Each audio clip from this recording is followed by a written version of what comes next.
오후에 처음 오신 분 있어요? 오전에 다 참석하신 분들이죠? 오후에 오신 분. 오전에는 안 오시고, 할렐루야, 그렇구만요. 예. 오전에는 어떤 말씀을 드렸느냐 하면, 아브라함이 엄청난 축복을 받았는데, 5가지 복을 받았다고 그랬어요. 첫째는 자손이 잘 되는 복을 받았고, 두 번째로는 이름이 높아지는 명예의 복을 받았다고 그랬고, 세 번째로는 하나님이 보호해 주시는, 너를 축복하면 그 사람도 축복받고, 또 너를 저주하면 그놈도 내가 저주하리라, 하나님이 절대 보호해 주시는, 그리고 네 번째로는 하나님께서 재물의 복을 풍성하게 주셔서 부자라고 그랬어요. 그리고 5번째로는 축복의 조상, 축복의, 너로 인해서 많은 사람들이 복을 받을 것이다, 축복의 조상이 됐다고 그랬어요. 그래서 여러분도 그런 축복받기를 원합니다. 축원합니다. 자, 그런 축복을 받는데 2가지 말씀을 드렸어요. 첫째 이유는 뭐냐면 제단을 잘 쌓았다. 제단, 우리로 말하면 예배를 잘 드렸다. 그래야 축복받습니다. 아멘이십니까? 여러분, 예배 잘 드리세요. 오늘 오전에 말씀드렸죠? 예배는 3가지 큰 의미가 있다고. 첫째 의미는 구원받은 신자가 하나님께 감사드리는 최고의 표현이 예배라는 거. 예배예요. 요한복음 4장에 보면요, 사마리아 여인이 있어요. 그 여인이 야곱의 우물가에서 예수님을 만나고 구원을 받습니다. 구원받은 그 여인에게 제일 먼저 예수님이 무엇을 요청하셨느냐면 예배를 요청하셨어요. 하나님은 영이시니 하나님은 예배하는 자를 찾으신다. 그러므로 너는 하나님 앞에 신령과 진정으로 예배해라, 예배를 말씀하셨어요. 또 로마서 12장 1절로 2절에 있는 말씀을 보면, 그러므로 하나님의 자비하심으로 너희를 권하노니, 구원받은 우리가 해야 될 것은 첫째가 뭐냐면 너희 몸을 하나님 앞에 산제사로 드려라, 예배를 드리라는 거예요. 그래서 예배 잘 드리는 것이 하나님께 감사의 표현이고, 두 번째로는 경건훈련 받는 시간이라고 그랬어요. 우리가 구원은 순간적으로 받습니다. 성령도 순간적으로 받습니다. 근데 경건은 순간적으로 되는 게 아니에요. 훈련을 통해서 이루어지는 거예요. 그래서 디모데전서 4장 5절, 6절, 7절, 8절 읽어보면 너희는 경건에 이르기를 연습하라고 그랬어요. 다시 훈련해라. 경건에 이르기를 훈련해라. 그러면서 육체의 연습은 약간의 유익이 있지만 경건은 금생과 내생의 약속이 있다, 이렇게 말해요. 그러니까 내가 경건 생활을 잘하면 금생에서 축복을 받고 내생에 천국 가는 영광이 주어진다는 거예요. 우리 신자는 경건 생활해야 돼. 오늘 한국교회 신자들이 세상 사람들에게 욕먹는 이유가 뭘까요? 교회 와보면 다 거룩해요. 다 천사 사촌 같아요.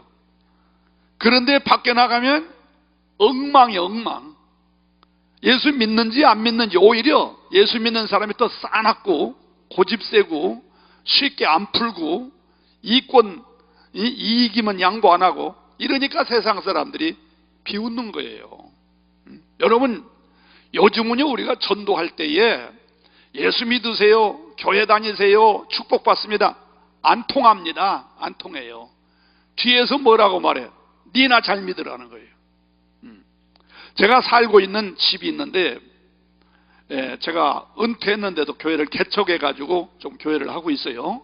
근데 바로 이웃집에 한영숙 씨라고는 한 자매가 있어요. 근데 이분이 옛날에 부산에서 교회를 잘 다녔어요. 근데 교회를 안 다녀요. 근데 이분이 교회는 안 다니면서도 농사 지어가지고 첫 수확은 다 목사님한테 가져와요. 저한테 가져와요. 목사님, 호박 땄습니다. 고구마 갰습니다. 뭐 또 콩 땄습니다. 이러면서 첫 열매는 다 나한테 가져와서 목사님 잡수세요. 아니 교회도 안 다니면서 왜 그런 건 가져오세요? 내가 교회는 안 다니지만 첫 열매를 주의 종에게 바치면 축복받는 건 압니다. 이지랄하면서도 교회는 안 나와요. 그래서 왜 교회를 안 나오냐 그랬더니 저는 목사님 사모님하고 인간적으로는 친해지고 싶습니다.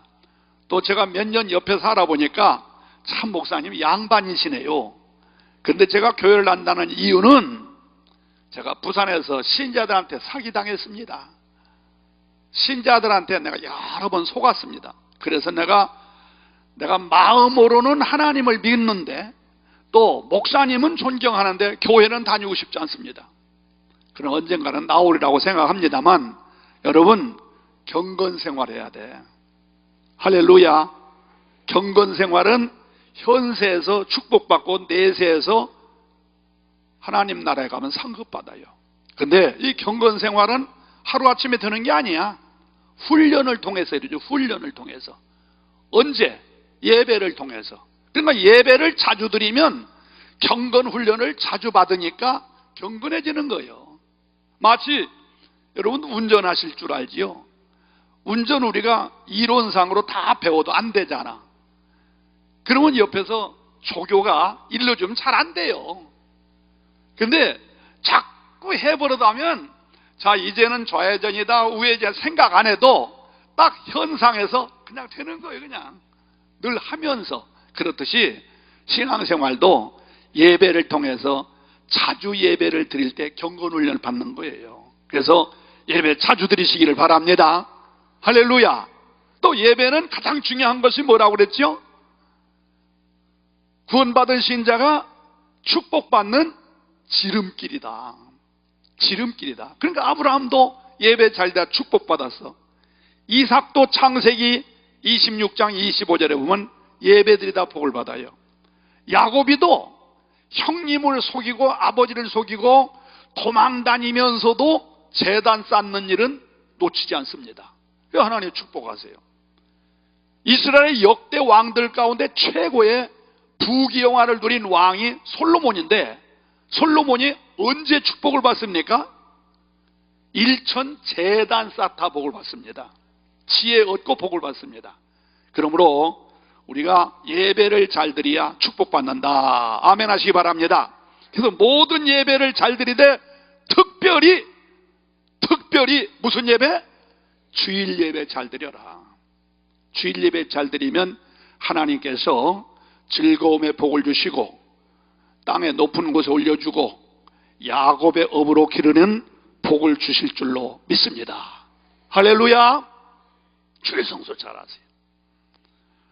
제 아들도 아들 둘이 또 딸 하나입니다. 근데 큰 아들은 목사가 돼서 지금 저 미국에서 목회해요. 두 번째 아들은 사업을 합니다. 그래서 어렸을 때부터 철저히 가르친 것이 뭐냐면 세 가지. 첫째, 절대로 주일 빼먹지 말아라. 두 번째, 절대로 11조 떼먹지 말아라. 세 번째는 정직하게 살아라. 정직하게 살아야 하나님이 인정하시고 축복하신다. 이 아이가 그렇게 살아요. 지금도 사업을 합니다. 물류 이동 사업을 하는데 아주 잘 돼요. 연 매출이 한 120억에서 한 130억 정도 하면서 사업을 잘해요. 중국에도 사무실이 있고 저 베트남에도 있고 싱가포르도 있고 미국에도 있고 아주 사업을 잘해요. 근데 하나님께서 요즘 불경기 속에서도 참 잘되게 축복하세요. 근데 가만히 보니까 제가 일러준 그 세 가지를 지키는 거예요. 철저히 주일 성수. 내가 어떤 때는 아들이지만요 존경스러울 때가 있어요. 저 베트남에 사업체가 둘이 있는데 그 지역은 내가 모르겠습니다만 이쪽 호치민하고 또 사이판인가 사이공인가 어디 이렇게 있는 것 같아요. 근데 한 번은 베트남 현장에 가서 사업을 보고 그 토요일 날 왔어요. 그러면서 하는 말이 아빠 내가 월요일 날 또 나가야 돼요. 어디? 이쪽 편에서 사이공이 어디 또 가야 돼. 아니 그러면 가서 거기서 아주 볼일 보고 왔으면 좋을 걸. 왔다가 또 갔다가 또 왔다가 하면은 비행기 싹도 장난이 아니고 시간 낭비도 굉장할 텐데 왜 그러냐 그랬더니 아빠가 주일은 철저히 지키라고 하지 않았어요? 아니 거기도 교회가 있잖아. 그 근방에 뭐 한국 선교사들이 운영하는 교회도 있을 것이고 또 그냥 통하진 않지만 그 베트남도 교회가 있는데 아니지요. 분명히 나는 본교에서 예배를 드려야 복 받는 걸 아버지한테 배웠습니다. 또 이렇게 말씀하셨습니다. 그걸 기억하고 있었던 거예요. 이래가지고 이 친구가 그 먼 데서 와가지고 주일날 예배 드리고 다시 우리날 또 나가는 거예요. 저는 그걸 보면서 아들이라도 존경스럽더라고요. 야, 내가 일러주기는 일러줬는가 본데 야, 그렇게 철저하게 할 수 있느냐 이러면서 그런 식으로 신앙생활 하니까 하나님이 축복하세요. 11조 정확하게 바치고, 물론 사업하다 보니까 얼마나 정직하게 사는지 그건 내가 모르겠어요. 그러나 내가 믿기로는 그렇게 철저하게 주일 성수하고 철저하게 11조 한다면 정직하게 하리라고 나는 믿습니다. 그래서 조선호텔 옆에 큰 회사가 있는데 한 38명인가 직원 거느리고 이렇게 그냥 중소기업이라고 봐야 되겠죠. 나름대로 잘하면서 아주 헌금도 많이 하고 봉사도 잘합니다. 여러분 주일 잘 지키면 하나님이 축복하시고 돌봐주실 줄로 믿습니다. 아멘. 저희 교회 장로님이 한 분 계신데 한 번은 이 양반이 심장이 좀 좋지 못해요. 그래서 몸이 안 좋아서 오늘은 교회를 못 나가겠다 이렇게 생각하고 자기 부인 권사님 보고 여보 오늘 난 아무래도 안 되겠어. 좀 안정을 하는 게 좋을 것 같으니까 자네나 교회 갔다 와. 그러고 보냈단 말이에요. 집에 혼자 있다 가만히 생각하니까 목사님들 설교하실 때에 죽는 일 빼놓고는 주일 까먹지 말라고 그랬는데 내가 심장병으로 지금 당장에 죽는 건 아닌데 그냥 앉아가지고 있느니 가다가 죽을 멍장이라도 내가 가야 되겠다 이러고서 이 양반이 택시를 타고 부천에서 사시는데 택시를 타고 거기까지 교회까지 왔어요. 북가자동 서대문구 북가자동 한 20분 정도 택시를 타고 왔어요. 근데 이 양반이 와가지고 교회 오자마자 팍 쓰러져 버렸어요. 그러니까 그 옆에 있는 동료 장로님들이나 신자들이 막 깜짝 놀래가지고 119를 전화해가지고 이분을 모시고 가가지고서 결국 살았습니다. 그때 의사가 그러는 거예요. 만약에 누가 옆에서 도와주지 않았더라면 이분은 그냥 심장 마비로 갔을 거라는 거예요. 그런데 그분이 어떻게 살았을까? 만약에 그분이 오늘날 심장이 좋지 못하니까 오늘은 좀 쉬고 싶어 자네나 갔다 와 그러고서 그냥 누워 있었더라면 어떻게 됐을까요? 그냥 아무도 모르게 혼자 골로 갔을 것입니다.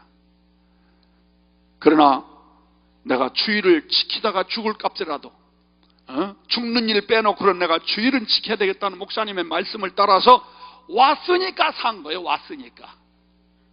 이런 결단, 이런 순종, 이런 믿음이 여러분에게도 있기를 주의 이름으로 축복합니다.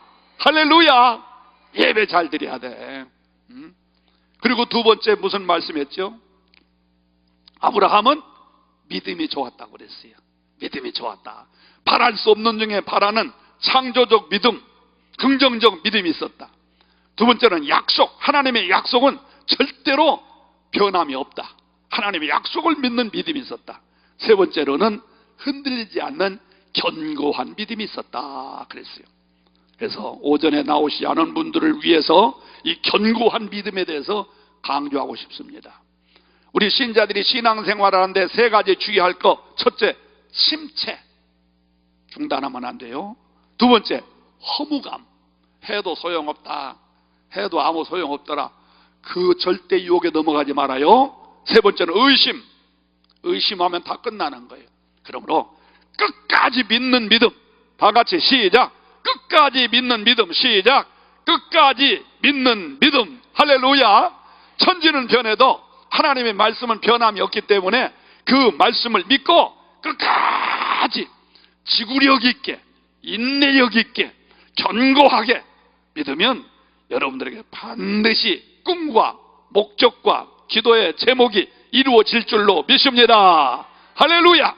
자, 오후 시간에는 세 번째, 아브라함이 놀라운 축복을 받게 된 동기가 뭐냐? 결단의 사람이었다는 거예요. 다 같이 시작. 결단의 사람이었다. 따라서 해보세요. 시작. 결단의 사람이었다. 하여간 하나님의 말씀에는 순종과 결단이 정확했다는 거예요. 이거 우리 신앙생활 잘해야 돼요. 하는 것도 아니고 안 하는 것도 아니고, 그럼 하나님이 붙들어 주시지 않습니다. 하나님의 뜻이라면, 하나님이 원하시는 것이라면, 하나님께서 나에게 감동을 주시는 것이라면 예 하고 순종하고 결단할 때 하나님이 붙들어 주시는 거예요. 물에 물 탄 듯 술에 술 탄 듯 적당히. 그러면 하나님도 적당히 생각하십니다. 주님의 뜻이라면 무조건 순종하는, 주님의 뜻이라면 결단하는 그런 믿음이 있어야 돼요. 그래서 이 아브라함의 일생을 보면은요, 세 가지 놀라운 일이 있어요. 첫째는 뭐냐? 창세기 12장 1절 2절에 있는 말씀을 보면 하나님께서 아브라함에게 그럽니다. 아브라함아, 너는 본토 친척 아비 집을 떠나 내가 지시하는 곳으로 가라, 이렇게 말씀해요. 다시 말하면 자기 고향, 일가, 친척, 친구, 정든 땅을 버리고 가라는 거예요. 왜 그랬을까? 왜 그랬을까? 아브라함이 사는 동네는 갈대아 우르라는 데 사는데, 그 동네는 우상숭배가 많았어요. 쉽게 말하면 죄악의 도성이야. 우상숭배. 그러니까 성경에는 기록이 없지만 이야기로는, 전해지는 이야기로는 아브라함의 아버지가 데라인데 데라도 우상장사를 했다, 그런 말 있잖아요.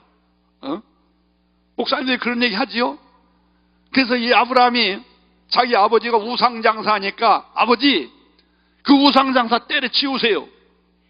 왜 아버지 그냥 사람들 속여가지고 돈 벌고 장사해서 돈 벌고 또 사람 속입니까? 야, 이놈아 무슨 소리냐고, 이건 절대로 버릴 수가 없다 이러면서 아버지가 우상장사를 때려치우지 않으니까 어느 날 이 아브라함이 그랬다는 거예요. 아버지가 밖에 나간 사이에 우상 가게, 큰 가게가 있는데 몽둥이를 가지고서 그냥 나가 다 때려 부셔버렸어요. 그러고서 제일 큰 우상 대장 앞에 그 몽둥이를 딱 세워놨어요. 아버지가 어디 갔다 와 보니까 이게 난리가 난 거예요. 이거 누가 그랬느냐? 그러니까 모르겠어요. 야, 이놈아 집안에 너밖에 없었는데 네가 그런 거 아니야? 아니에요. 누가 그랬냐? 그러니까 아버지, 내가 아까 보니까 말이에요, 저 큰 대장이 말이에요, 사람들이 와가지고서 그냥 애기 낳게 해주는 우상 앞에 가서 애기 낳게 해주세요, 또 돈 버는 우상 앞에 가서 돈 좀 많이 벌게 해주세요, 또 병든 사람은 건강해 줘, 이러는데 제일 대장 앞에는 안 하니까 이 대장이 화가 나가지고서 밖에 나가서 몽둥이를 가져가지고, 야, 이놈 새끼들아, 너들 때문에 내가 절을 못 받고 너들 때문에 내가 재물을 못 받는다, 너들 다 죽으라고 그래서 막 때려 부십디다 그랬어. 야, 이놈아, 우상이 어떻게 그런 짓을 하냐 이놈아. 그러니까 그래요? 그런 것도 못하는데 무슨 우상이 복을 줍니까? 그래서 아버지 우상장사를 때려치우겠다 하는 그런 일화도 있습니다. 사실인지 모르겠습니다만 여러분, 어쨌든 하나님께서 아브라함에게 너는 본토 친척 아비 집을 떠나 가라. 그 이유는 이 동네는 우상이 많아, 이 동네는 죄악의 도성이야. 그러므로 네가 여기서 살면 절대로 하나님 앞에 축복을 못 받아. 그러니까 여기를 떠나 가라 했을 때에 아브라함은 예 하고 떠나가는 거예요. 그런 결단이 있었던 거예요. 여러분, 나와 여러분들도 우상 가까이 하면 큰일 납니다. 하나님이 제일 싫어하는 거 있어요. 우리가 구약 성경에 보면요, 그때마다 하나님이 꼭 벌을 주시든지 징계를 하시는 세 가지 사건이 있어요. 그 첫째가 뭐냐? 우상 숭배할 때. 우상 숭배할 때 하나님은 아주 싫어하세요. 출애굽기 20장에 보면은 두 번째 계명이 우상을 만들지 말고 우상에게 절하지 말아라.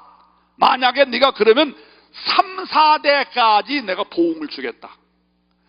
그리고 우상을 숭배하지 않고 우상에 절하지 않고 오직 나 여호와만 섬기면 수천 대까지 복을 주겠다고 말씀했어요. 그만큼 하나님은 우상을 싫어하세요. 두 번째 싫어하시는 게 뭐냐? 원망하는 거. 원망하는 거. 하나님을 원망한다든지 지도자를 원망하다든지 그러면 하나님은 그때마다 벌을 가하셨어요. 세 번째는 불순종. 불순종할 때 하나님은 벌을 하셨어요. 그러므로 오늘 나와 여러분은 절대로 우상 버려야 돼요. 이 우상은 마귀의 종이기 때문에 우상을 가까이 하면 내 몸에 병이 오고 또 마귀는 우리에게 저주의 영을 내려서 저주받게 해줘요. 우상을 버려야 돼요. 제가 목회하는 교회에 김춘경이라고는 지금은 집사가 됐어요. 이 사람이 무당굿을 자그마치 30년을 했어요. 그래서 돈도 많이 벌고 어떤 때 막 잘 벌릴 때는요 막 항아리에다가 돈을 가득 채울 정도로 그렇게 돈을 많이 벌었다고 그래요. 근데 그렇게 돈을 벌기는 벌었는데 이게 아무것도 없는 거야. 그 돈이 다 어디로 갔는지, 그저 마누라가 없이고 자식이 없이고 또 꾸어준 거 없어버리고 뭐 한다고 했더니 없어져 버리고 다 없어져 버리고 남은 건 뭐만 남았냐면 병만 남아서 병만. 그래가지고 우리 교회 누구한테 전도를 받아가지고 왔는데 얼굴을 보니까 시커먼해가지고 진짜 눈만 감으면 송장이야, 송장. 근데 온몸이 안 아픈 데가 없다는 거야. 그래서 내가 그랬어요. 아저씨, 과거에 그런 거 하셨다는데 그러면 그 과거에 우위하던 모든 성당 뭐 이제 귀신단지들 그거 어떻게 했습니까? 그랬더니 지금도 대강 누구 줄 건 주고 근데 일부는 남았다는 거야. 그 왜 그건 안 치우세요? 그랬더니 무서워서 못 치겠대. 무서워서. 혹시 내가 어떻게 하면은 그걸 하면 자기한테 막 해꾸지가 올까봐 그런 게 있거든요. 실질적으로 또 있어요. 그런 게. 무서워서 못 하겠다는 거야. 그냥 그랬어요. 그럼 아저씨, 그건 내가 치워드릴 테니까 예수 믿기로 결심하십니까? 그랬더니 짬짬하는 거예요. 치우기는 치워야 되겠는데 혹시 지금 다 죽어가는 이런 얼굴이지만 이거나마 또 뺏어가 볼까봐 무서워서 못하겠다는 거예요. 걱정하지 말라고. 하나님이 함께 하시면 되고 또 나는 내가 하나님을 믿는 목사고 또 내가 성령 받은 목사이기 때문에 그까지가 하나 관계없대. 그런 일이 여러 번 경험이 있거든요. 내가 치워줄 테니까 걱정하지 말라고. 그러면 내가 좀 좋아질까요? 그거 그러면요. 당신이 이렇게 병들은 것은 우상 때문이야. 우상. 마귀의 신을 모셨기 때문에 그 우상이 당신에게 돈을 주었지만 결국 그 마귀가 있는 돈 다 뺏어버리고 당신 건강까지 지금 뺏어가고 있고 결국은 당신 생명까지 뺏어갈 거야. 그러니까 결단을 하라고. 그냥 못 이긴 듯이 그렇게 해주시죠.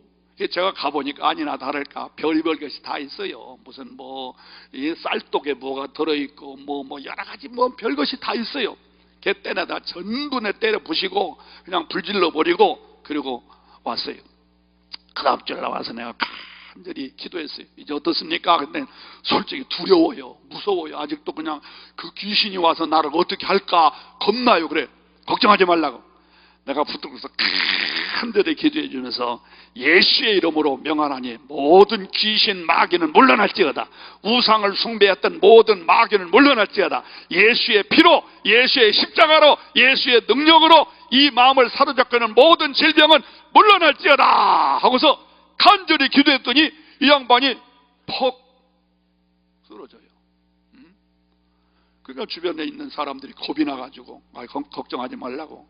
지금 사탄이가 나가니까 간절히 몇 번 기도했 나중에 한숨 푹 쉬면서 결국 일어나더라고요. 어떻게 됐을까요? 결국 깨끗이 치료되면서 이 양반이 얼굴색이 달라져요. 화색이 달라져요. 그 다음부터 점점 달라지더니 지금은 늙어서 쪼그랑하긴 했지만서도 아주 건강해가지고 교회 열심히 단 사람보다 20분 30분 전에 나와가지고 찬송 부르고, 또 지난주에 목사님이 설교했던 거 다시 되새기면서 함께 은혜를 나누고 얼마나 지금 건강하게 잘 사는지 몰라요. 여러분, 우상 그거 있으면 우리 몸에 악한 병을 가져다 주고, 사탄 마귀는 저주의 영이기 때문에 우리에게 있는 것까지 뺏어가는 역사도 나타나는 거예요. 저희 교회 이예복이라고 하는 신자가 하나, 집사가 하나 있어요. 이 사람이 교회는 잘 나가는데 그 집에 이상하게 우환이 뒷걸어요. 그냥 남편이 아프지, 또 그냥 막 온몸에 그냥 이 피부병이 막 있어요. 가렵고 막 짓물라고 그래요. 그래서 용하다는 의사는 다 찾아다니면서 치료받고 약 바르고 별짓 다 해도 안 되는 거예요. 그러니까 이 양반이 예수를 믿으면서도 하도 답답하니까 점 치러 갔어. 점 치러. 무당쟁이한테 점 치러 갔어요.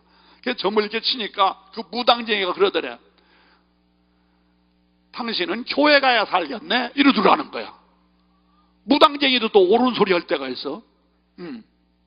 근데 이 사람도 교회 다니기는 다녀. 근데 이 무당쟁이가 당신은 교회 가야 살아? 이랬다는 거예요. 그 이상한, 나 교회 가는데. 그때 깨달음이 왔어요. 내가 교회는 가기는 가지만 이거 엉터리거든. 지가 생각해도 지가 엉터리거든. 그리고 집안 식구들이 다 그렇고 말이야. 그래서 이분이 나한테 와서 이실직고를 하는 거예요. 그래서 내가 그 집에 가봤어요. 아니나 다를까 시어머니 있고 자기 남편이 있는데 다 그냥 세상에 짝하고 살고, 또 그 집 역시 여기저기 뭐 매다르는 게 많아 보니까 내가 그 가정을 위해서도 또 똑같은 식으로 다 떼가지고 때려 부시고 태워버리고, 그리고 간절히 기도하면서 앞으로 신앙생활 잘하라고. 그래서 교회에서 특별히 기도의 시간이 있어서 교회와 함께 기도하고 붙들고 안수하고 또 축복 기도하고 이랬더니 이분이 성령 받아가지고 그냥 방언도 하고 은혜를 충만히 받았어요. 이런데 세상에 웬일입니까? 영혼이 잘 되면 범사가 잘 되고 육신이 강건해진다고. 그 가정에 하나님의 영이 함께 하시니까 이 악령이 물러나면서 그 가정에 우환질고도 빠져나가가지고 남편도 건강해지고 시어머니도 건강해져서 하나님 앞에 축복받는 모습을 제가 보았다는 겁니다. 사랑하는 성도 여러분, 오늘 우리에게 우상이 있으면 안 됩니다. 우상. 목사님, 우리 가정은 우상 없습니다. 없지요. 이걸 아세요? 우상도 두 가지가 있어요. 하나는 보이는 우상, 형상, 부처님을 모셨다, 칠성당을 모셨다, 뭘 한다, 이거 보이는 우상이요. 근데 우리에게 또 하나 우상이 뭘까요? 보이지 않는 우상이 또 있어요. 그게 뭘까요? 성경에 분명히 가르쳐 주고 있어요. 그것은 바로 하나님보다 더 사랑하는 것이 영적 우상입니다. 저와 여러분들은 하나님의 은혜로 구원받은 하나님의 자녀입니다. 믿으시면 아멘 하세요. 영적으로는 호세아서에 보면 하나님은 나의 남편이시고 나는 그의 아내라고 표현까지 하십니다. 하나님은 나의 아버지시며 나는 그의 자녀인과 동시에 하나님은 나의 남편이며 나는 그의 아내라면은 어떻게 돼? 우리는 하나님을 최고로 사랑해야 돼. 믿습니까? 하나님을 최고로 사랑해야 돼. 세상의 어떤 것보다도 하나님을 최고로 사랑하면 하나님께서도 우리를 사랑해 주실 줄로 믿습니다. 야고보서 4장 8절은 뭐라고 말했어요? 나를 사랑해라, 나를 가까이 하라. 그러면 나도 너를 가까이 하겠다고 그랬어요. 나를 사랑하는 자들이 나의 사랑을 입는다고 주님이 말씀하고 있어요. 그러므로 우리 신자들은 보이는 우상은 없습니다. 그러나 보이지 않는 이 영적 우상, 하나님과 더 사랑하는 그것을 때려치우라는 게 아니에요. 자식을 사랑해야지요, 아내를 사랑해야지요, 남편도 사랑해야지요, 부모도 사랑해야지요. 우상 부시듯이 갖다가 불 지르고 때려 부시려면 그건 큰일 나지요. 그럴 순 없지만 서열을 바꾸라는 거예요. 순서를 바꾸라 말이에요. 먼저 하나님, 그 다음에 당신 자녀. 먼저 하나님, 그 다음에 당신 아내. 먼저 하나님, 그 다음에 당신 남편. 먼저 하나님, 그 다음에 당신 부모. 순서를 바꾸라는 거예요. 아멘이십니까? 그러면 하나님께서 똑같이 내가 너를 가까이 해주마, 내가 너를 사랑해 주마, 그러면 끝나는 거지요. 천지 만물을 창조하시고 인간의 생사복을 주장하시는 하나님이 나를 가까이 해주시고 나를 사랑해 주시면 끝나는 거 아닙니까? 모든 만사가 형통하고 하나님의 손아귀에서 모든 일이 잘 되는 축복이 오게 될 줄로 믿습니다. 요 결단을 할 줄 알아요. 결단. 그런 결단이 없이는 하나님의 사랑받기 어려워. 저도요, 우리 가정은 아무도 위해서 안 믿었어요. 저 혼자 어렸을 때에 배가 고파, 너무 가난하고 배가 고파서 어느 날 보니까는 바로 우리 위에가 교회가 있는데 성탄절날 애들이 떡을 가지고 나오고 이러더라고요. 그래서 야, 교회 가면 떡 먹는구나. 그래서 떡 얻어 처먹으러 갔다가 교회 나갔어요. 그때부터 난 예수 믿으러 교회 간 게 아니에요. 떡 먹으러 교회 갔어요. 그리고 언제 은혜를 받았느냐? 구역예배 쫓아다니면서 은혜 받았어요. 그것도 은혜 받으려고 구역예배 간 게 아니야. 어느 날 어느 집사님이 구역예배 한번 가보자고 그래서 따라갔어요. 학생 때, 중고등 학생 때. 가보니까 말이야, 구역예배 마치고 나니까 막 고구마를 쪄내지, 감자 쪄내지, 국수 삶아서 고추장에 비벼주지, 옥수수 삶아주지. 야, 거기 가니까 이거 대목장이야, 대목장. 너무 배불리 먹을 수 있어. 그래서 물었어요.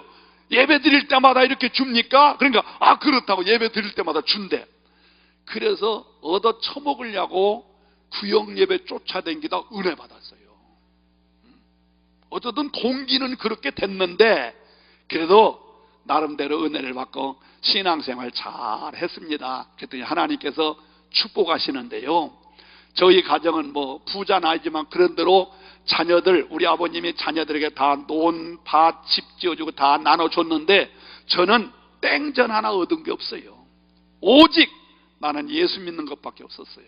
하나님께서 하나님을 최고로 사랑하며 그저 부족하지만서도 예수 잘 믿어보려고 노력했더니 하나님께서 이 사람에게 엄청난 복을 주셔가지고 내 당대도 목사로서 성공적인 삶을 살게 하셨고 아들, 딸, 삼남매 주 안에서 잘 살면서 지금 우리 형제들 가운데, 아니 우리 사촌, 육촌, 제종들까지 다 따져봐도 자랑이 아니라 나만큼 잘 사는 사람이 없고 나만큼 자녀들이 잘 된 사람이 없더라고요.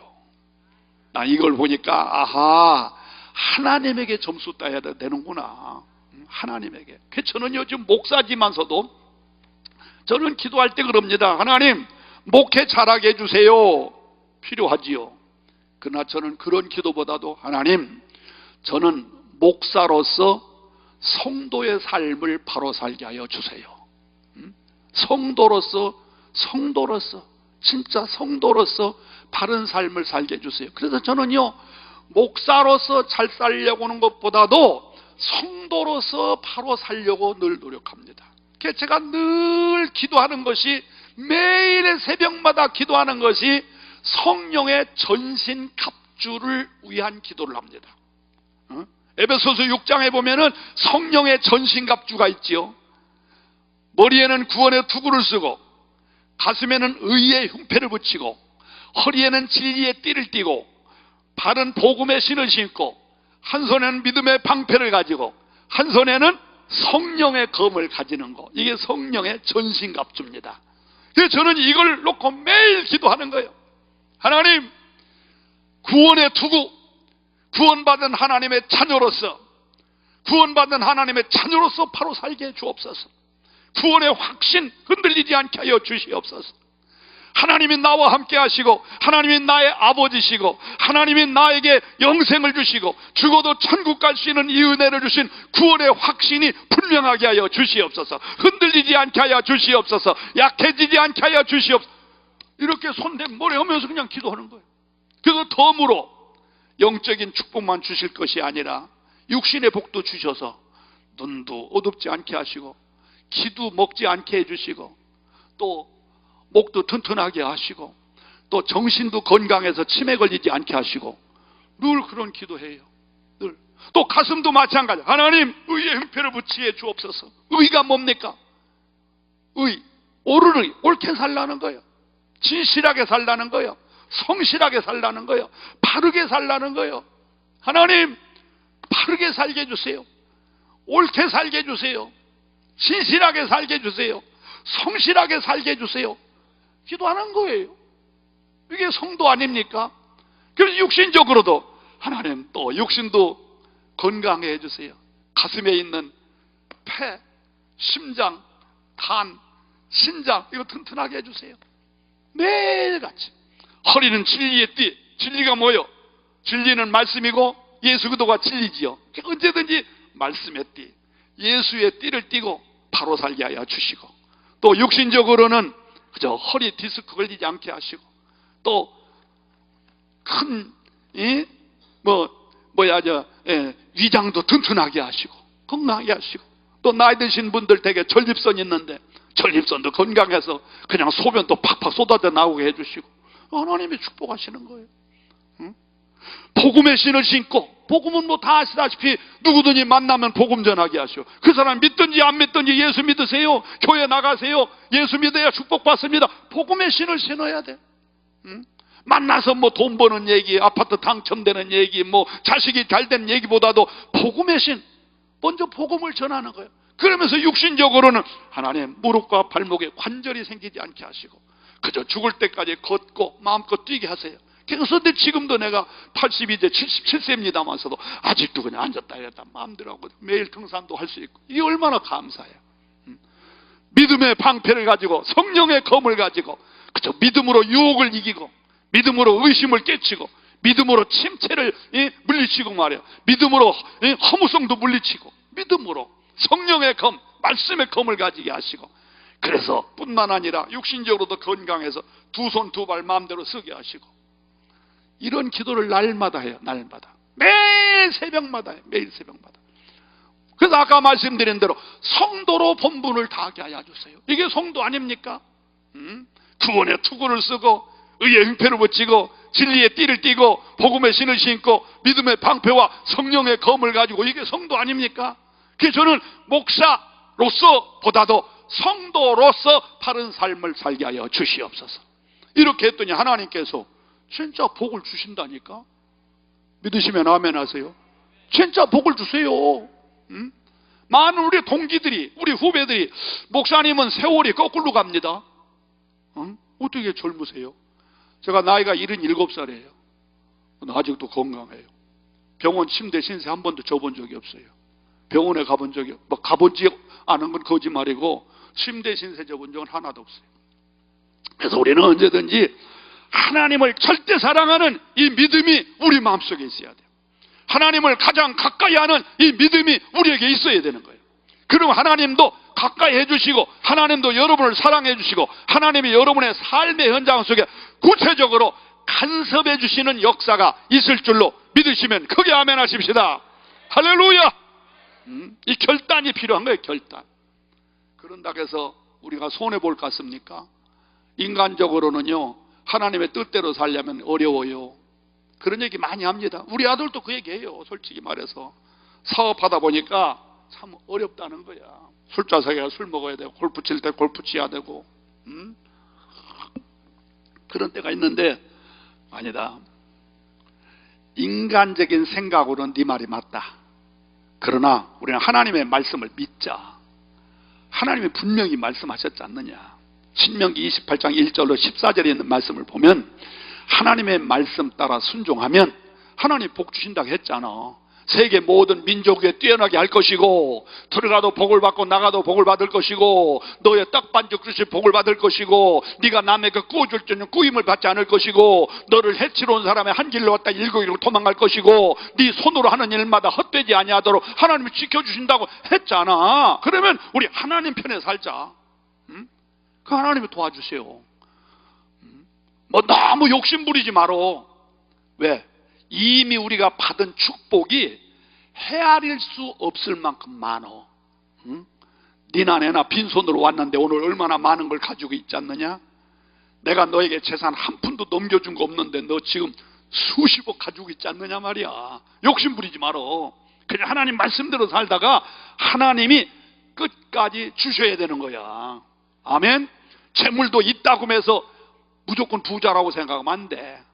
재물도 근심 없는 재물이 들어와야 복이 되는 것이지, 근심이 있는 재물은 오히려 복인 줄 알았는데 있는 복까지 끌고 나갑니다.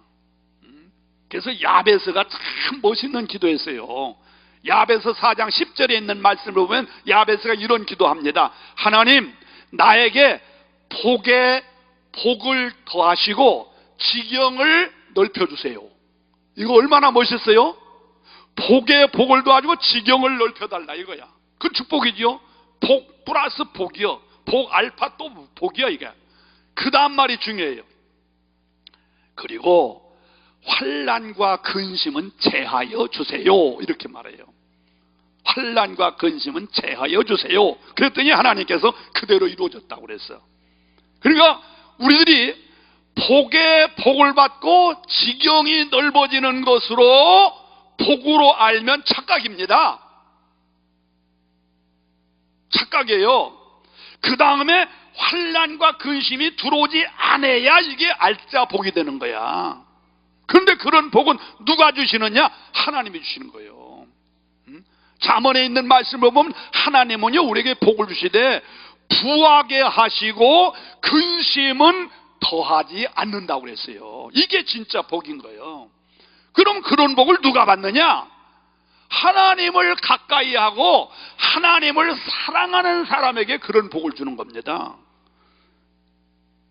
인정하시면 아멘 하시기 바랍니다. 그러려니까 우리가 세상 줄 끊어야 돼. 세상 줄, 세상 죄악의 줄, 우상의 줄 끊어버려야 돼. 때로는 인정의 줄도 끊어버려야 되는 거예요. 인정의 줄도. 아브라함의 훌륭한 바로 그거예요.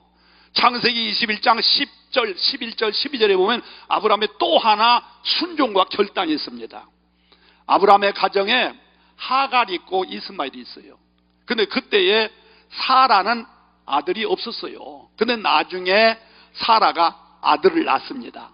이러다 보니까 사라가 아들이 없을 때는 그의 소첩 하갈과 이스마엘이 자기를 멸시하고 천대도 당했는데 자기도 이제 아들이 있단 말이지. 그러니까 그 집안에 문제가 생긴 거예요. 이제 조강지 처인 사라하고 또 후처인 하갈하고 문제가 생겼어요. 가정에 불화가 생긴 거예요. 그때에 하나님이 말씀하십니다. 아브라함아, 내 소첩 하갈과 그의 소생 이스마엘을 내어 쫓아라 이렇게 말합니다. 야, 이거 굉장히 어려운 거예요. 왜? 물론 사라의 입장에서는 꼴보기 싫고 미운 여자지만 아브라함의 입장에서는 그래도 자기에게 첫 번째 아들을 낳아준 여자가 하갈이고 또 첫 번째 피부치가 이스마엘인데 이걸 내쫓으라는 거예요. 인정상 도저히 있을 수 없는 일이야 이건. 그러나 아브라함은 하나님 편이거든. 언제든지. 인간적으로는 상당히 어려운 얘기지만 하나님의 말씀이기 때문에 거기에서 순종합니다. 예! 하고 하갈과 이스마엘을 가죽부대에 물 한 푸대 집어넣어가지고 식량 좀 줘가지고 내쫓아버립니다. 하나님은 바로 그걸 보신 거예요. 그런다고 해서 하갈과 이스마엘을 죽였습니까? 아니에요. 안 죽였어요. 하갈과 이스마엘이 부엘세바에 가서 기도합니다. 사랑하는 아들이 목이 말라가지고 막 카카카카 막 그냥 목 말라 죽으려고 그래. 그때 그 어머니 하가리가 방성대곡하며 엉엉 울면서 내 아들을 살려달라고 기도합니다. 그랬더니 하나님께서 음성을 주시는 거예요. 하가라, 하가라, 예, 저기 가면은 물이 있다. 가서 물을 떠다가 네 아들을 먹여라. 가보니까 진짜 물이 있는 거야. 그래서 물을 떠다가 아들을 살렸습니다. 그리고 또 음성이 나기를 네 아들 이스마엘을 통하여 큰 민족을 이루리라, 이렇게 말씀하세요. 그러니 결국은 하나님께서 하갈과 이스마엘을 내쫓으라고 했지만 그걸 죽이는 목적이 아니었더라니까. 그는 그대로 살렸어. 그러나 하나님은 아브라함이 인정사정을 보지 않고 내 뜻을 따르기 위해서 예! 하고 순종하는 그 모습을 보시고 하나님은 아브라함에게 엄청난 복을 주시는 거예요. 이런 순종이 필요한 거야. 이런 순종. 우리 신앙생활하는 신자들에게 참 장애물이 뭐냐면 인정입니다. 인정. 인정. 이런 사례가 얼마나 많아요. 예를 들면 주일날 교회를 가야 되겠는데 집안에 사촌이든 육촌이든 집안에 어느 가정에 대사가 있단 말이죠. 근데 그 시간하고 예배신하고 예배시간 맞물리는 거예요. 자, 인정상으로 볼 때는 예배 때려치우고 거기 가야 돼. 그렇죠? 안 가면 집안 식구들이 욕할 거 아닙니까? 예수 믿는 놈들은 집안도 모르고 형제도 모르고 이게 뭐 하는 짓이냐고 욕할 거 아닙니까? 인정상으로 가야 돼. 그러나 인정상으로 그리 가면 하나님의 뜻은 또 어겨야 돼. 이런 사례가 얼마나 많습니까, 여러분? 우리가 신앙생활하는 과정에. 대개 신앙이 없는 사람은 주일이야 뭐 1년에 12달 52주 53주 드리는 거니까 한 번쯤 양보하고, 이쪽 집안일에는 1년이 아니라 몇 년 만에 한 번 있는 거니까 이쪽을 양보시킬까 이쪽을 양보시킬까? 대개 이쪽을 양보시켜요. 이쪽을. 하나님 오늘 좀 이해해 주세요. 집안에 이러저런 일이 있으니까. 인정에 끌려가거든요. 여러분, 인정 필요합니다. 예수 믿는 사람이 인정 없으면 안 되지요. 인정 필요해요. 그러나 하나님의 뜻이 아니면 인정도 과감하게 끊어버릴 수 있어야 돼요. 그런 결단이 있을 때 하나님이 가까이 해주시고 하나님이 사랑하시는 거예요. 여러분, 예수님보다 인정 많은 사람 손 들어봐. 예수님보다 인정 많은 사람 없어요. 근데 예수님도 하나님의 뜻이 아닐 때는 무섭게 잘랐어요. 그 대표적인 얘기가 뭐예요? 마태복음 16장에 있는 말씀을 보면은 어느 날 예수님께서 제자들에게 묻습니다. 야들아, 세상 사람들 날 누구라고 그러더냐? 그러니까 뭐 선지자 중 하나랍디다, 에레미야랍디다, 세례 요한이랍디다. 그럼 너희들은 나를 누구라고 그러냐? 그때 베드로가 주는 그리스도시요 살아계신 하나님의 아들입니다.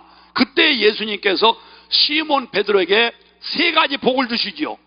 첫째는 내 이름을 반석 베드로라 해라. 두 번째는 내 이름 위에 교회를 세우리라. 세 번째는 내가 너에게 천국 열쇠를 주마. 네 번째로는 네가 땅에서 매이면 하늘에서도 매이고 땅에서 풀리면 하늘에서 풀리리라. 야, 어마어마한 축복을 줬어요. 그런데 바로 그 자리에서, 자리 옮기지도 않았습니다. 바로 그 자리에서 예수님이 제자들에게 말합니다. 야들아, 인자가 얼마 후에 고난받고 죽게 될 것, 당신이 고난당하다 십자가에 죽을 것을 예언을 해줍니다. 예언을 해줘요. 그때에 신앙 고백을 했던 베드로가 뭐라고 말해요? 아이고 선생님, 그러지 마십시오. 그 말 취소하십시오. 선생님이 고난당하시다뇨, 선생님이 죽으시다뇨, 그 말도 안 되는 소리입니다. 성경 표현을 말하면 간하여 가로되, 막 붙들고 사정했다는 거예요. 그럼 그 말 취소하시라고 말해요. 내가 만약에 예수님 같으면 머리를 쓰다듬으면서 그래도 너밖에 없다, 나 죽는 거 가슴 아파하는 건 너밖에 없다, 그래도 내가 고난받는 거 가슴 아파하는 건 너밖에 없다 그러면서 오히려 베드로에게 복을 줬을 것 같아. 근데 예수님은 어떻게 했죠? 그렇게 말하는 베드로에게 뭐라고 말했어요? 뭐라고? 사탄아, 물러가거라. 사탄아 물러가거라. 그러면서 네가 사람의 일은 생각하고 하나님의 뜻은 생각지 않는구나. 응? 하나님의 뜻은 생각지 않냐고 사람의 생각만 하는구나. 팍 잘라버렸어요. 바로 이것이 우리들에게 뭘 가르쳐 줍니까? 우리는 사람의 뜻, 하나님의 뜻, 이 갈래길이 있을 때에 힘들고 어려워도 과감하게 인정을 잘라버리고 인정을 끊어버리고 그리고 하나님의 뜻에 따르면 하나님이 역사하시고 축복해 주실 줄로 믿습니다. 할렐루야. 이런 결단이 있어야 돼요. 제가 부산에 가서 부흥회를 인도했는데 부산 나사렛 성결교회예요. 근데 집회를 다 마치고 이제 김해 공항에 왔어요. 서울에 올라오려고 비행기 타고 올라오려고. 근데 집회를 다 마치고 이렇게 올라오는데 참 공항에 왔는데 이 어느 장로님 한 분이 제 이제 가방을 들고 거기까지 나왔어요. 그러더니 이 양반이 화장실에 갔다 오더니 말이에요. 깜짝 놀라면서 이 목사님 항상 이런 일이 있습니다. 이러면서 막 그냥 발 동동 굴르면서 그래요. 그게 뭡니까? 그랬더니 이 손에다가 말이요 피가 묻은 유리 조각 같은 거, 소금 쪼가리 같은 것을 한 주먹 들고 와가지고 이거 보라고 말이요. 그게 뭔데요? 그랬더니 이분이 요도 결석증 환자였어요. 요도 결석증 환자. 그래서 수술을 받아야 되는데 이 수술 받을 날짜가 하필이면 부흥회하고 연결이 됐어요. 병원에서 대학병원에서 날짜를 잡아줬는데 그날이 부흥회하고 연관이 돼 있는 거예요. 그래서 이게 만약에 이 병원에 가서 수술 받을 날짜를 연기하면 그 뒤에 환자들이 기다리고 있기 때문에 뒤로 밀려야 된단 말이죠. 그래서 이걸 수술 대학병원에서 날짜 잡아준 그날 가야 되느냐 아니면 부흥회를 참석해야 되느냐 이게 두 갈래길이 생긴 거예요. 그런데 그거보다 더 안타까운 것은 그 친구들하고 또 그 부흥회 기간 동안에 아주 중요한 약속이 있었던 거예요. 그런데 거기를 가면 부흥회를 참석하지 못하고 부흥회를 참석하면 그 친구들하고 조금 거리가 멀어질 좀 섭섭한 일이 생길 것 같고 이런 갈등이 있었던 거예요. 그래서 이 양반이 기도를 하다가 하나님 내가 병원에서 치료받는 날짜도 그렇고 친구들하고 약속한 날짜도 그렇고 또 부흥회도 그렇고 이거 어떡합니까? 그래서 이분이 기도하다가 마음에 결심을 했어요. 수술 날짜도 중요하고 친구들 만나는 약속도 중요하지만 1년에 한 번 내지 두 번 부흥회 하는데 이 부흥회를 참석하는 쓰겠는가? 그래도 소위 말이 장로인데 어떻게 그래서 쓰겠는가? 그래서 이 양반이 이 두 가지를 잘라버리고 부흥회를 참석한 거예요. 이 양반이 부흥회를. 그 양반이 제일 앞에 앉아서 은혜를 받는 장로님도 몰랐어요. 나중에는 알았습니다만서도.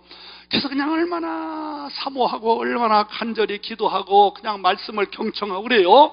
그래서 새벽 예배 마치고 나서 가서 안수기도도 해주고 또 안수기도 절제를 또 안수기도 해주고 이랬는데 이 양반이 그때 은혜를 받고 그런가 했는데 세상에 김해 공항에 와서 화장실에 가서 소변을 보는데 이게 막 찢어지도록 아프더라는 거야. 그래서 막 힘을 가지고 팡 쐈는데 이게 뭐야? 요도 결석증, 소위 말하면 오줌 줄기 속에 들어있는 소금 덩어리 같은 유리 조각 같은 것들이 일시에 싹 빠져나와 버린 거예요. 그냥 이런 때는 박수 쳐. 할렐루야. 싹 빠져나간 거예요. 그러니까 이 양반이 이게 너무 감개가 무량해가지고 그 더러운 소변을 받아가지고 와가지고 얘기를 하는 거예요. 이런 일이 있었다고. 여러분, 순종과 결단이 있을 때 하나님이 기적을 이루신다는 거예요. 아멘. 순종과 결단, 가슴 아픈 일입니다. 힘든 일입니다. 뼈를 깎는 아픔도 있을 수가 있습니다. 한순간 불이익을 당할 수도 있습니다. 왕따를 당할 수도 있습니다. 그래도 하나님 편에 서시면 왕따가 세상 사람들이 말하는 왕따가 아니라 장차 왕의 영광을 받을 수 있도록 하나님이 따로 세워주시는 왕따가 될 줄로 믿으시면 아멘 하세요. 믿습니까? 응? 왕따는 두 가지요. 그러니까 왕따, 세상 사람들이 말하는 것은 취급받지 못한다 이거야. 외톨이가 된다는 거야. 친구들이 멸시하고 놀림거리가 되고 왕따요 왕따. 그러나 영적으로 보면 왕따. 천년왕국 때에 우리 잘 믿는 사람은 왕의 영광을 받아. 그러므로 하나님 앞에 가면 진짜 왕의 영광을 받도록 하나님이 따로 세워주시는 축복을 주신다는 거예요. 아멘이십니까? 순종하세요. 순종하셔야 돼. 결단하셔야 되고. 그럼 하나님이 함께 하신다니까. 믿으시면 크게 아멘 하세요. 더 크게 아멘. 순종과 결단은 힘들어요. 아픔이 있어요. 불이익을 당해요. 그래도 주님 편에 서면 하나님이 가까이 하시고 하나님이 사랑하셔서 더 엄청난 축복을 받는 거예요. 또 아브라함은 어떤 일에 또 순종과 결단이 있었습니까? 오늘 본문입니다. 하나님께서 아브라함아, 네 독자 이삭을 번제물로 바쳐라 이거예요. 이야, 이건 진짜 어려운 거예요. 떠나라는 것도 어렵고 쫓아내라는 것도 어렵지만 바쳐라 이거 쉽지 않은 일입니다. 그것도 인형을 버리라는 것도 아니고 100세에 얻은 귀한 아들 이삭을 하나님께 바치라는 거예요. 이야, 이거 진짜 어려운 거예요. 그래도 아브라함은 하나님의 말씀이기 때문에 절대 하나님 편에 서서 예 하고 순종하면서 결단했더니 하나님께서 여호와 이레의 복을 주셔서 더 좋은 놀라운 축복을 허락하신 거 여러분 믿으시기를 축원합니다. 하나님은 반드시 드리는 자에게 복을 주세요. 드리는 자에게 버리고 쫓아내고 드리는 자에게 복을 주세요. 사실 아브라함이 독자 이삭을 드렸다. 이건 엄청난 희생의 대가입니다. 하나님은 그에게 어떤 복을 주셨어요? 여호와 이력을 복을 주신과 동시에 창세기 22장 18절 이하를 쭉 읽어보면요, 아브라함에게 무지무지한 복을 주십니다. 무지무지한 복을 주세요. 드리는 일에 인색하지 마시고, 특별히 여러분 교회에서 몸된 성전을 건축하는 일이라든지 선교 사역을 한다든지 이런 좋은 일에 드리는 일에 인색하지 마세요. 하나님은 반드시 100배, 1000배로 축복해 주실 줄로 믿습니다. 할렐루야. 저는요 목사이지만 저도 드리는 일에 인색하지 않아요. 저는 내 개인을 위해서 쓰는 일에는요 우리 와이프한테 욕먹을 정도입니다. 당신 왜 이렇게 인색해? 당신 왜 이렇게 짜? 그렇게 돈 있으면 좀 마느라고 해서 팡팡 쓰고 말이요. 나 죽고 나서 후회하지 말고 지금 써 이래가면서. 제가 사실 내가 생각해도 그런 것 같아요. 그런데 주님을 위해서 드리는 일에는 인색하지 않아요. 왜? 내가 맛을 알아. 맛을. 마누라한테 조금 인색하면 욕은 먹지만 별거 아닌데 하나님 앞에 인색하면 내가 손해보는구나. 하나님 앞에 드리니까 하나님이 축복하시는구나. 이걸 내가 알아요. 내가 목회하면서 알아요. 그래서 제가 지금까지 부흥회를 1200번 이상 부흥회를 다녔어요.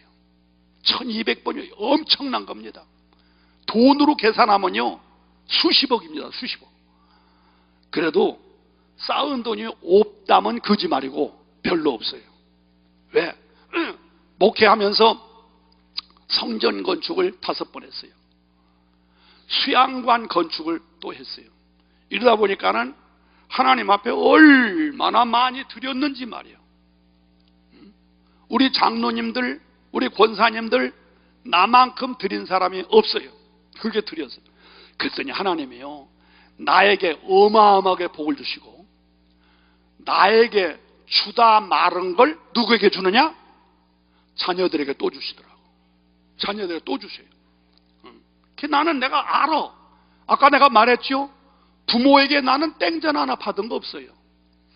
그래도 내가 7남매인데 7남매 가운데 내가 제일 잘 살아요. 우리 사촌이 24명인데 아버지가 사형제신데 사형제 밑에서 6, 7 해가지고 24명이 우리 사촌들이요. 그 사촌 가운데 내가 최고 잘 살아요. 제일 잘 살아요. 그리고 우리 밑에 이제 육촌간이지요. 우리 자녀들, 이 촌수가 있으니까 이 자녀들도 가만히 내가 헤아려 보니까 우리 애들만큼 잘된 가정이 없어요. 다 잘 됐어요. 큰아들 목사로서 미국에서 목회하면서 신학대학에서 교수하고 있습니다. 둘째 아들 사업 잘하고 있습니다. 셋째가 또 선교사로 하고 있는데 또 그도 박사가 돼가지고 큰 사역을 하고 있습니다. 이게 하나님이 얼마나 복을 주시는지 말이에요. 나는 그걸로 끝나는 줄 알았더니 그 자녀들에게 또 복을 또 주세요. 그 자녀에게, 나에게 말하는 손주들에게.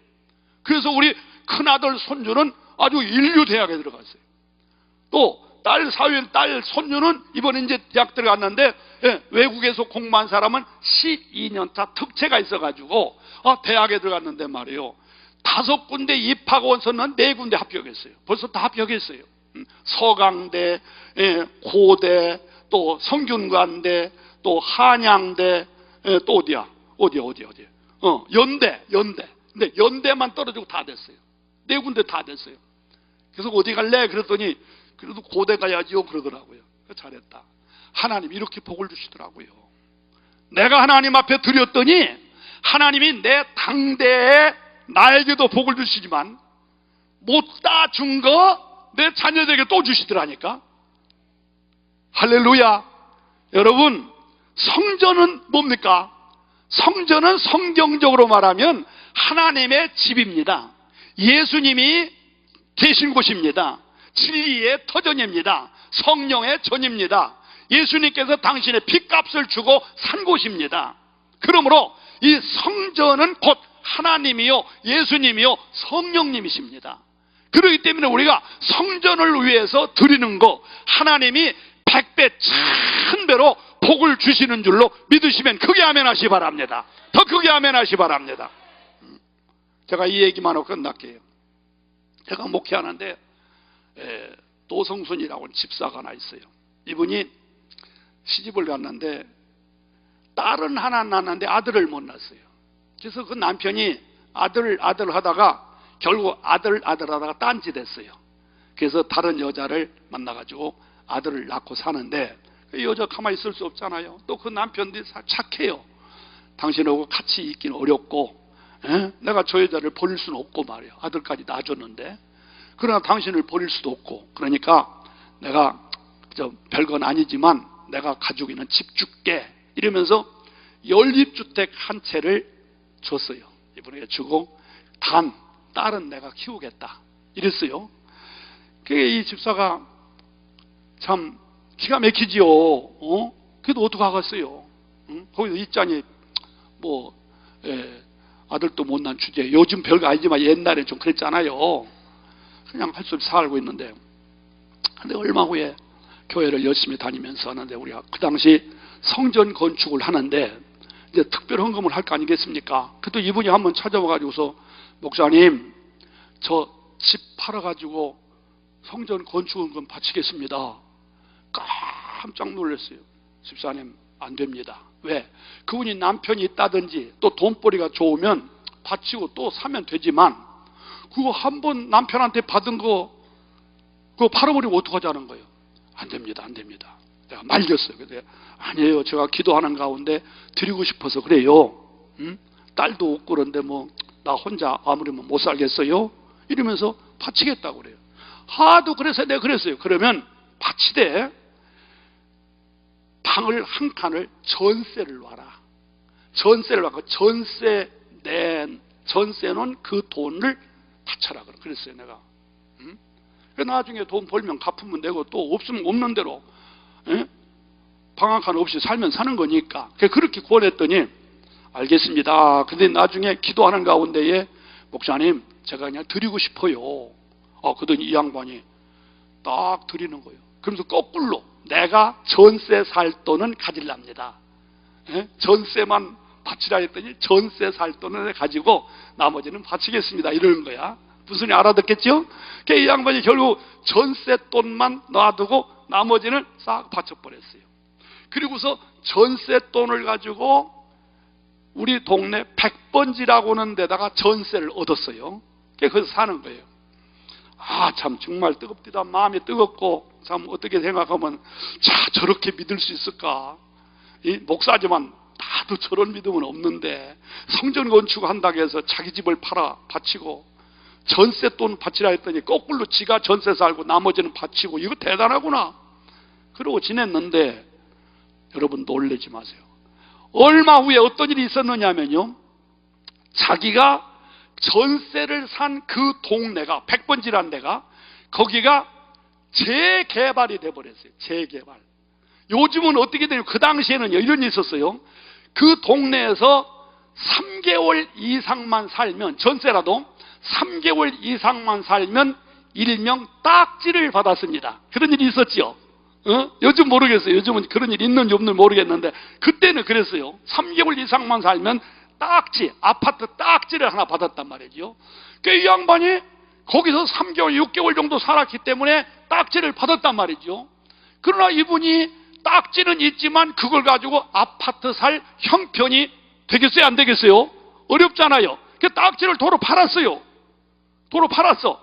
팔으면 그때 당시 아파트값 비슷하게 받았었습니다. 그때 그랬었어요. 그래서 그걸 팔아가지고 그 돈하고 또 자기가 살고 있던 전세하고 또 이 사업자가 준 이전 비용하고 등등등 합쳐보니까 자기가 팔아서 바친 연립주택보다도 미니 아파트를 하나 얻더라고. 할렐루야 해. 이해가 되세요? 내 말이 이해가 되세요 여러분? 나는 거기서 보고서 아하, 하나님께 드리니까, 하나님께 드리는 결단을 하니까 하나님이 가까이 하시며 하나님이 사랑하시며 하나님이 오히려 더 큰 축복을 주시고, 그리고 놀라운 사실은, 더 놀라운 사실은 그 남편이 말해요. 그 딸내미가 어렸을 때는 지가 끼안고 이러고 살았는데 이놈이 좀 크니까는 남자가 자기 딸이지만 관리하기 어렵잖아. 또 자기 세컨드가 있지만서도 그건 또 딴 아들을 낳기 때문에 요 사랑이 또 달릅잖아요. 이러니까 안 되겠다 싶어가지고 그 남편이 연락 온 거예요. 여보, 딸 당신이 키워. 박수 쳐, 이 양반들아, 이럴 때는. 알아들어요? 딸 당신이 대다 키워. 내가 가끔 보고 싶으면 가서 볼 테니까, 딸은 당신이 데려가서 키워. 이래가지고 그걸 바치고 나니까 연립주택이 아파트로 바뀌어지고, 딸은 그냥 보고는 쉬어도 볼 수 없었는데 이제 내가 데리고 살게 되었고, 오히려 거꾸로 남편이 갖고 와서 볼 정도고, 이게 알로 먹고 꽁으로 먹고 둥치때 톡톡 다 털어먹어버렸어. 할렐루야. 여러분, 하나님이요 여러분에게 드리라고 하는 거 없어서 드리라는 거 아니에요. 하나님이 말씀만 만으로 천지만물을 창조하신 분이기 때문에 얼마든지 할 수 있어. 그러나 우리에게 드려라 하는 건 두 가지 의미가 있어요. 하나는 우리 신앙을 시험해 보자는 거예요. 두 번째로는 그것이 축복의 종자 씨앗이 되게 하겠다는 거예요. 아세요? 교인들 가운데 싫어하는 게 뭐예요? 드리라는 거 아주 싫어해요. 모든 순서는 다 흥나게 찬송 부르고 기도하다가도 헌금합니다. 그러면 조금 얼굴이 달라지죠. 은혜 받으시오, 성령 받으시오, 축복 받으시오, 이는 아멘 아멘 아멘 하다가서도 헌금 설교 2번만 하면 우리 목사님 맨날 헌금 설교만 해. 잊으라고 자빠졌어. 여러분 잘 들으세요. 잘 들으세요. 드리는 거 하나님 없어서 드리라는 거 아니에요. 하나님은 얼마든지 할 수 있어요.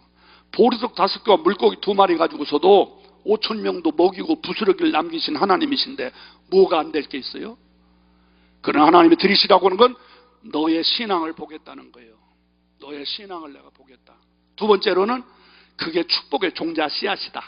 그러니까 씨를 적게 심으면 적게 거두는 거예요. 아낌없이 씨를 심을 때 아깝다고 안 심으면 거둘 게 없어요. 아까워도 심으면 거둘 게 많아져요. 그러므로 우리는 이런 결단을 할 수 있어야 돼요. 은혜가 되시면 아멘 하시기 바랍니다. 더 크게 아멘 하시기 바랍니다. 오늘 강남 금식기도원에서 구국 통일 십자가 교회 건축, 제가 아까 현장을 가봤습니다. 어마어마한 비전을 가지고 계시더라고요. 지금 한국 교회도 잘 안 되지만, 솔직히 제 마음속에 교회도 잘 안 되지만 기도원 잘 안 되잖아요. 근데도 1만 명이 모여서 예배하는 큰 비전을 가지고 있는 목사님을 보면서 내 마음속에 야, 그릇이 크시다. 참 그릇이 크시다. 정말 한국교회가 안 되고 안 될 때에 이런 곳에 큰 재단을 만들어서 정말 수많은 사람이 와서 기도하고 은혜 받아도 좋겠지만 이게 한국교회의 하나의 홍보 효과도 있겠구나. 그래서 한국교회가 다시 한번 불릴듯 일어나는 역사의 방화점이 될 수도 있겠구나. 사랑하는 성도 여러분, 이 일을 위해서 우리 목사님이 준비하시고 기도하시는 일에 내 교회 건축에만 드리는 것이 아니라 이것도 하나님의 교회야. 믿습니까? 여러분 교회만 하나님의 교회고 여기 세워지는 교회는 하나님의 교회가 아닙니까? 예? 분명히 성전은 하나님이 계신 곳이고 하나님의 집이고 예수의 핏값으로 산 곳이고 주님의 진리의 터전이라고 했으니까 여기에 그런 성전을 건축하는 건 바로 어쩌면 미안하지만 여러분 목사님들은 저거 왜 헌금을 딴 데다 하고 오지? 그럴런지 모르지만 하나님은 주의 몸된 교회를 건축하는 그 손길, 바로 여러분에게 반드시 복을 주실 줄로 나는 믿습니다. 더 크게 아멘. 더 크게 아멘. 결단. 오후 시간에 내가 또 3가지 말했습니다. 우리는 순종과 결단, 죄악과 우상을 끊어버리는 결단, 인정도 사정도 끊어버리는 결단, 때로는 드리는 일에도 결단, 이게 있어야 돼요. 우리 신자는요 그런 말 있잖아요. 우리 신앙생활하는 성도는 싹 팍을 잘해야 된다. 싹 팍. 한번 따라서 봐. 시작. 싹 팍. 시작. 싹 팍. 이게 뭐냐면요, 첫 번째 떠나라. 이건 죄거든요. 죄. 그러니까 내가 하는 일이, 내가 하고 있는 일이 죄라고 생각하면 지체하지 말고 싹 자르는 결단이 있어야 돼요. 두 번째로는 내가 한 일이, 또 내가 하고 있는 일이 하나님의 뜻에 어긋난다고 생각하면 인정, 사정 보지 말고 싹 자를 줄 알아야 돼요. 또 세 번째로는 내가 한 일이, 내가 하고 있는 일이 하나님의 뜻에 합당하고 하나님께 영광 돌리는 일이라고 생각하면 지체하지 말고 팍 드리는 결단이 있을 때 하나님의 축복하십니다. 이해가 되세요? 이해가 되세요? 한번 따라서 하고 끝납시다. 말씀이 너무 늦습니다만 요거 따라서 끝나겠습니다. 한번 따라서 하죠. 내가 한 일이, 더 크게, 내가 한 일이, 내가 하고 있는 일이 죄라고 생각하면, 더 크게, 죄라고 생각하면 지체하지 말고 어떻게 하라? 그래가지고 잘라지겠어. 더 세게 어떻게 하라? 싹 잘라버리라 말이에요. 또 두 번째 따라서 하죠. 내가 한 일이, 내가 하고 있는 일이 하나님의 뜻에 어긋난다고 생각하면 인정, 동정, 사정 돌보지 말고 어떻게 해라? 싹 자를 줄 알아야 돼요. 또 세 번째 따라서 내가 한 일이, 내가 하고 있는 일이 하나님의 뜻에 합당하고 하나님께 영광 돌리는 일이라고 생각되면 어떻게 해라? 팍 드리는 결단이 있어야 되는 거예요. 그래서 싹싹 팍 이걸 잘해야 돼. 응? 예수 잘 믿으면 고수톱을 찾쳐야 된다고 하잖아. 고수톱. 고수톱.